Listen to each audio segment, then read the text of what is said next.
Manga One Piece chapter 1101 diberi judul Untuk Bonnie, di mana chapter kali ini diawali dengan memperlihatkan latihan Luffy pada 3 tahun yang lalu atau sebelum Luffy berlayar ke lautan, yang mana latihannya diawasi diam-diam oleh Kuma.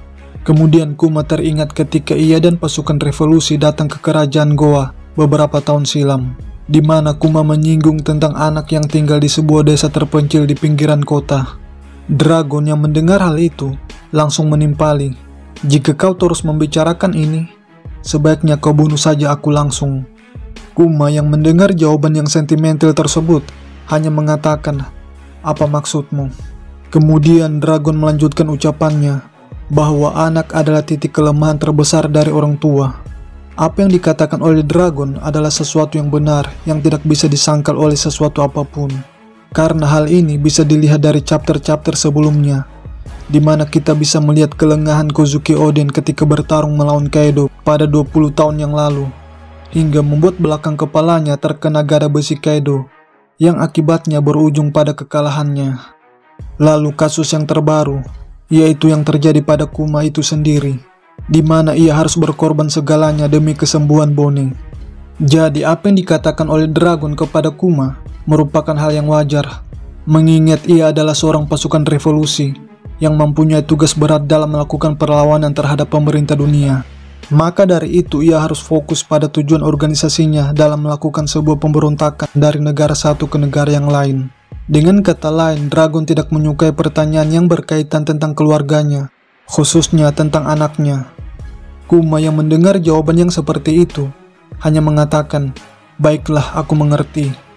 Kemudian panel beralih ke aksi Kuma yang diperintahkan oleh pemerintah dunia untuk menghabisi kelompok bajak laut yang telah menjarak kapal pedagang. Akan tetapi sebelum itu, ia terlebih dahulu menolong para pedagang yang terluka. Lalu ia mencegat bajak laut yang telah melakukan penjarahan agar mengembalikan barang jarahannya kepada pemiliknya. Dan meskipun ia ditugaskan untuk menghabisi para bajak laut tersebut, Kuma tetap tidak bisa melakukan hal itu, sebab ia sendiri masih memiliki hati nurani sebagai seorang manusia.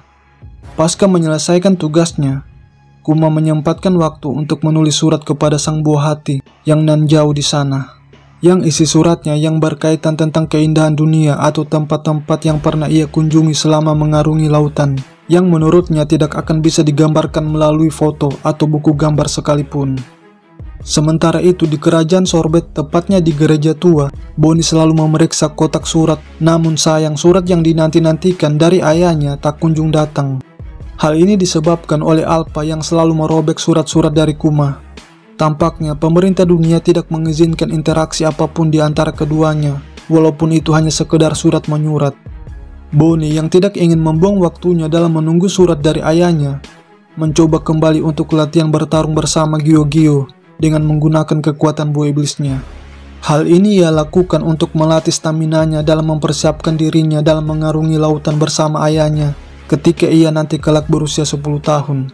Dan di saat ia lagi asik bertarung, Alpha masuk ke dalam gereja, yang dimana ia seperkian detik melihat Bonnie dalam wujud dewasa, hingga membuatnya terheran-heran apakah ia yang salah lihat atau hanya perasaannya saja.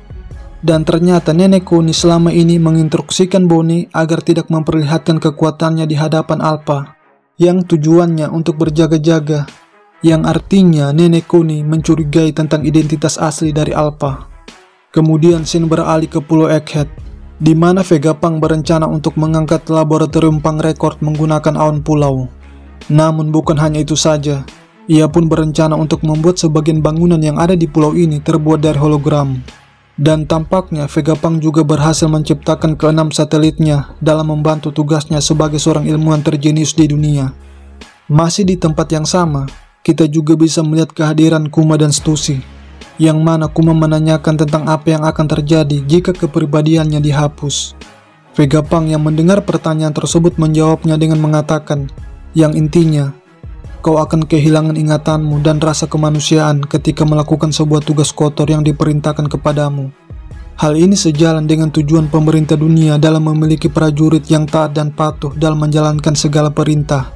Dengan itu, maka terciptalah sebuah cyborg yang sempurna.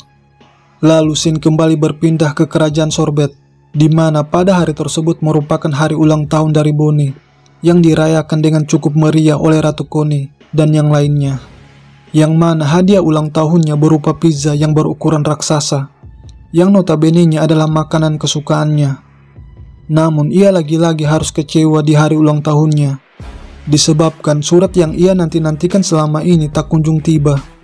Dan hal ini berlangsung selama 1 tahun lamanya, yaitu semenjak Kuma berpamitan kepada Bonnie untuk terakhir kalinya. Dan ternyata bukan hanya mengirimkan surat kepada Bonnie, Kuma juga membantu pasukan revolusi di sela-sela kesibukannya sebagai seorang anggota Shichibukai. Dengan kata lain, ia akan terus mengirimkan surat dan membantu pasukan revolusi sebelum ingatannya benar-benar dihilangkan 100%. Setelah 1 tahun, akhirnya Bonnie sembuh total dari penyakit cecek safir, hingga membuatnya ingin pergi keluar gereja.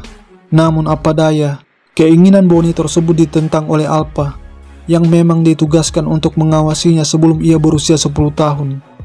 Setelah perdebatan itu, Ratu Connie mengatakan kepada Bonnie dan yang lainnya bahwa Alpha adalah agen rahasia pemerintah dunia. Lalu ia menyusun sebuah rencana agar Bonnie bisa kabur dari kerajaan Sorbet. Dengan cara Bonnie menyamar menjadi Ratu Connie, dan rencana mereka pun berhasil mengelabui Alpha. Bonnie yang sudah tidak sabaran mencari ayahnya terlihat antusias ketika ia sampai di dermaga melihat ketiga teman ayahnya dan kapal yang akan membawa mereka mengarungi lautan Greenland. Dan beberapa saat kemudian, Alpha akhirnya menyadari Bonnie telah melarikan diri dari Pulau Sorbet. Mengetahui hal itu, ia dengan terburu-buru mengejar Bonnie menggunakan jurus Gepo. Bonnie yang melihat ancaman nyata berada di depannya langsung teringat perkataan ayahnya bahwa Nika memiliki tubuh seperti karet dan tidak ada batasan untuk apa yang bisa dia lakukan dalam sebuah pertarungan. Lalu Bonnie menggunakan jurus distorsi masa depan dengan mengubah anggota tubuhnya menjadi raksasa, yang menurut Bonnie adalah perwujudan dari sosok Nika. Yang artinya kekuatan buah iblis Bonnie bukan hanya bisa memanipulasi usia, melainkan juga dapat memanipulasi bentuk tubuh. Pertanyaannya, apakah ini merupakan awakening dari buah iblis Toshi-Toshi? Jawabannya bisa jadi dan bisa jadi juga tidak.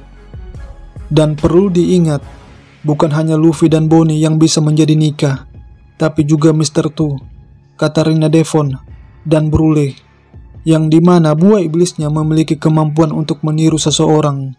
Namun dari semua kemampuan buah iblis peniru tersebut, kemampuan buah iblis Brule yang paling OP, karena bukan hanya mampu meniru tampilan fisik semata, melainkan juga mampu meniru kekuatannya, seperti yang pernah ia tunjukkan pada arc Whole Cake Island, chapter 831. Demikianlah review One Piece chapter terbaru pada kesempatan kali ini. Lebih dan kurangnya mohon dimaafkan. Bagi teman-teman yang telah menonton video ini, jangan lupa like, share, dan subscribe, dan terima kasih banyak atas dukungannya.